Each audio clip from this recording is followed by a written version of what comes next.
안녕하세요. 하자씨 채널의 하자입니다.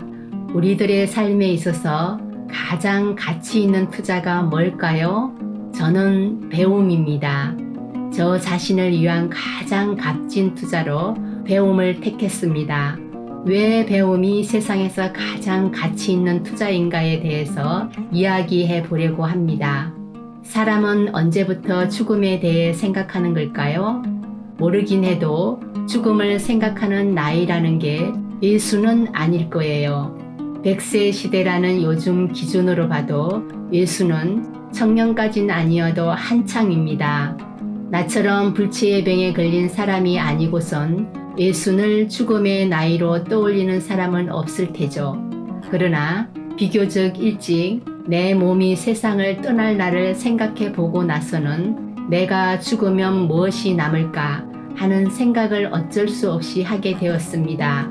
죽어서 이름을 남기는 건 명사들이나 그런 것이고 저처럼 평범한 사람은 그저 묘비명이나 잘 쓰면 그만 아닐까요? 아니죠. 그게 아닐 겁니다. 내 삶을 한 줄로 요약한다고 무엇이 달라질까요? 나 죽어서 후대의 손자와 손녀들이 우리 할머니는 이런 사람이었어 라고 추억하는 것 외에 내가 이 삶에서 남겨놓고 가는 것은 아무것도 없는 것과 마찬가지 아닌가요? 개우 묘비명 한 줄 써고자 내 이날 이태껏 죽을 힘을 다해 버티며 산 건 아닌데 분명 신께서도 내게 무언가 삶의 발자국을 남기기를 바라시기에 내 나이 60즈음에 죽음을 생각하도록 하신 게 아닐까. 요즘은 그런 생각이 듭니다. 인생의 가치를 들어는 자식으로, 들어는 돈으로, 또 어떤 이는 인간관계로 평가합니다. 묘비명하니 떠오르는 영국의 극작가 조지 버나드 쇼는 죽음에 대해 꽤 깊이 생각했던 것 같아요. 삶이란 정말 이상하다. 모든 답을 알아낼 즈음에는 게임이 끝나기 직전이다. 유명 작가가 논평한 인생의 허무에 일개 대한민국 아줌마가 무언가를 보탤 수 있을까요? 아니, 그런데도 저는 감히 한마디 보태려 합니다. 이 삶의 의미라는 무늬를 새긴다면 그것은 배움에 있노라고. 나는 내가 아무것도 모른다는 것을 알기에 현명하다라는 소크라테스의 저 유명한 말이 아니더라도 인간은 배움을 통해서 삶의 의미를 부여합니다. 고작 어제보다 똑똑한 오늘이 대체 무슨 의미가 있느냐고요? 아니, 배움은 단지 남보다 똑똑해지기 위해서가 아니에요. 배움은 세상 마지막 날까지 내가 알아야 할 어떤 가치를 일깨워 주기에 그렇죠. 저는 이 나이에도 컴퓨터를, 만화를 배우며 삶의 의미를 깨우칩니다. 국가 캠퍼스 사이에서 윈도우와 파워포인트를 배우는 과정에서 인생을 복귀합니다. 이렇게 배운 컴퓨터로 시작한 유튜브는 내가 불특정 다수를 향해 내 목소리를 낼 수 있음에 소중함을 알게 해 주었죠. 유튜브가 아니라면 그 어느 무대에서 이 나이든 여인의 목소리가 울려 퍼질 수 있을까요? 또 패션 디자인을 전공하면서 2년이 된 그림과 만화를 배우지 않았다면 내 안에 여전히 살아서 벌떡이는 예술가의 혼이 있음을 알 수 있을까요? 아하, 헨리 포드가 옳았습니다. 그가 말하길 배우기를 멈추는 자는 20살이든 80살이든 늙은 것이다. 배우기를 계속하는 자는 언제나 젊다라고 했으니까요. 의지와는 상관없이 하루하루 죽음에 가까이 가고 있는 나는 배움을 통해서 벤자민 버튼의 시간을 사는 게 틀림없을 거예요. 오로지 무언가를 배우고 있는 순간만이 나는 영원한 젊음에 다만 한 발치라도 가까이 다가가고 있습니다. 그러므로 가능하다면 인생의 매 순간을 사소한 그 무언가라도 배우며 살고 싶어요. 그것이 꼭 사람들이 알아주는 무엇이 아니라도 좋아요. 어느 책을 읽으면 이미 작고한 프랭크 시나트라가 노래할 때는 허리를 곧게 세우고 안정적으로 서면 목소리가 더욱 자유롭게 흐른다라고 말한 것 또한 배움이죠. 노래를 즐겨 부르는 나는 시나트라의 조언처럼 허리를 곧게 펴고 노래를 부릅니다.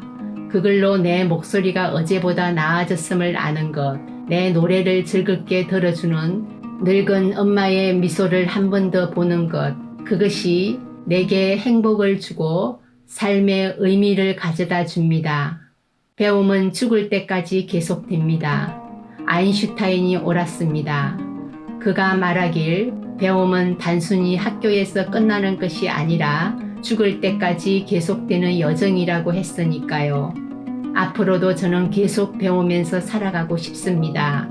다행히 배움에는 돈이 거의 들지 않습니다.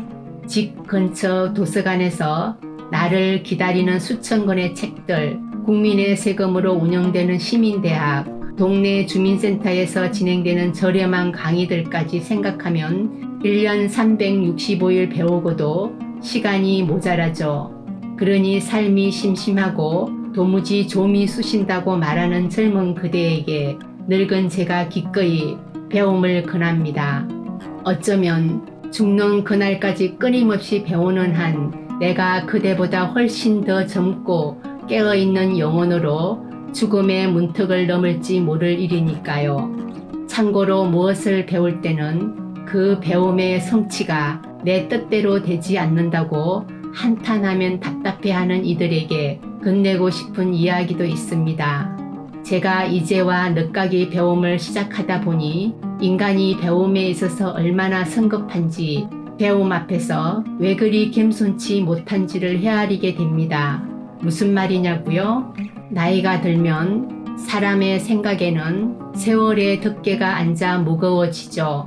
내가 배운 것, 내가 경험한 것만이 사실이고 절대적 진리라는 믿음이 강해지죠. 내가 틀릴 수도 있다라는 생각을 나이가 들면 점점 더하기 어려워집니다. 그렇게 생각이 굳어진 이 앞에서 배움은 모든 걸 내려놓으라고 말합니다. 그전까지 내가 알고 있는 걸 내려놓지 못하면 새로움을 받아들일 수 없기 때문입니다. 저는 유튜브 편집할 때마다 이걸 느껴요. 살면서 단 한 번도 컴퓨터를 써보지 않고 살아온 제가, 더욱이 파킨슨병으로 발음도 어눌하고 손이 떨리는 제가 유튜브를 한다고 하면 사람들이 깜짝 놀랍니다. 그런데도 저는 제 목소리를 녹음하고 이를 일일이 자막으로 변환하면서 보람을 느껴요. 평소에도 카카오톡 메시지를 보낼 때 손이 떨려서 녹음하고 이를 문자로 변환해서 보내는데 익숙하거든요. 마이크로 녹음하고 영상을 편집하면서 저는 마치 오케스트라를 지휘하는 지휘자 모드가 되거든요. 사람들은 저에게 유튜브 편집을 직접 하세요 라고 신기해합니다. 저는 컴퓨터 활용 능력부터 유튜브 녹음까지 이걸 혼자서 배워서 스스로 직접 하고 있어요. 비록 프로처럼 능숙하지는 않아도 물론 유튜브를 배우는 과정 쉽지만은 않았거든요. 저 또한 다른 사람의 유튜브를 보고 독학하고 스스로 시행착오를 하면서 편집을 시도했죠. 제가 처음 올린 영상을 보면 지금도 스스로 나쁘끄러울 정도로 영상 편집이 서툴러요. 그렇지만 저는 개의치 않았어요. 살면서 한 번도 운동을 안 해본 사람이 당장 헬스에 등록한다고 해서 헬스 트레이너처럼 못하는 건 당연한 것처럼 유튜브를 처음 하는 60대 아주머니가 편집이 서툰 것은 자연스러운 거니까요. 그렇지만 아령 5kg도 못 들던 약골도 매일 팔굽혀 펴기를 10개씩 하면 어떻게 되는지 아세요? 3개월 정도만 지나도 근육량이 30-40%까지 향상된다고 해요. 그러니 적어도 배움에 있어서는 잘하는 것보다 중요한 것은 바로 꾸준히 하는 것이랍니다. 어떻게 하면 무엇을 꾸준히 배울 수 있을까요? 그 일을 잘하지 못해도 단지 끈기 있게 매달리면 될까요? 저는 그렇게 생각하지 않습니다. 물론 무언가를 새로 배우기 위해서는 끈기와 열정도 중요하지만 그보다 더 중요한 사실이 있어요. 그것은 바로 내가 이 분야를 잘 알지 못하니 아무것도 모르는 생각으로 배우는 것입니다. 맞아요. 적어도 배움의 순간만큼은 내가 그동안 살면서 축적해온 지식과 경험을 내려놓는 것이죠. 그렇게 텅 빈 백지 상태가 되어서야 내 안에 아무것도 담지 않고 빈 그릇과 같은 상태가 되어야 지식이, 경험이, 요령이 하나씩 채워집니다.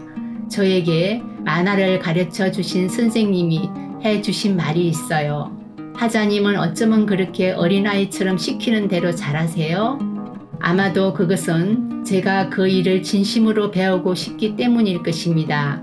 내가 옳다거나 이것은 잘못되었다, 잘되었다 판단 없이 그저 그것을 오롯이 배우겠다는 마음이 있다면 어린아이와 같이 될 수밖에 없습니다. 그리고 아무것도 판단하지 않은 그 어린아이의 마음이 있어야만 새로운 지식으로 내 마음의 밑그림을 그릴 수 있지요. 어쩌면 이렇게 마음만이라도 어린아이처럼 되는 과정에서 제 몸 또한 새로운 세포가 생기고 인체의 나이도 덩달아 젊어지는 거 아닐까요? 배우면 젊어진다는 말의 의미는 세상을 무고한 마음으로 바라보려는 그 마음가짐에 있는 것인지도 모르겠습니다.